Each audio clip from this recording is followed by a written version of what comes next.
The desert didn't forgive mistakes. Hannah learned that lesson the moment the horizon stopped shifting and began closing in instead. Heat shimmered like ghostly water over the sand, mocking her thirst. Her horse had bolted hours ago, spooked by a rattler hidden beneath scrub.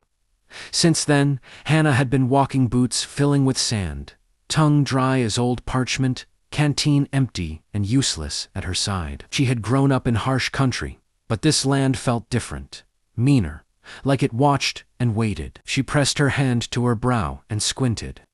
That was when she saw a dark wood against pale earth.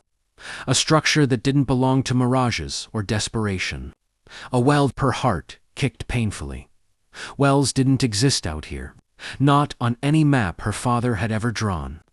But her legs carried her forward anyway, stubborn as hope. The well was old half-collapsed stone ring, a leaning post where a bucket once hung. The rope was frayed but intact. Hannah dropped to her knees and peered into the darkness. She couldn't see water, but she could smell it.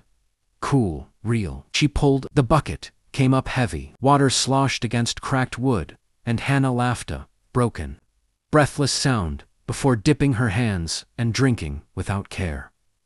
The water tasted of iron and earth, but it was life. She drank until tears ran down her cheeks and dripped back into the well. That's far enough. The voice behind her was rough, cautious, and very real. Hannah froze, then slowly turned. He stood several yards back, hat low, dust coating his coat and beard. His rifle wasn't raised, but his hand rested close enough to make his meaning clear.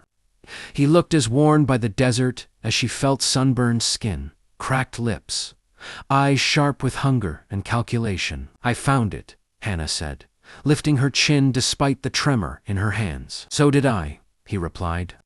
2 days ago. Her stomach tightened. Then why didn't you leave? He hesitated. Just long enough. My horse died, he said.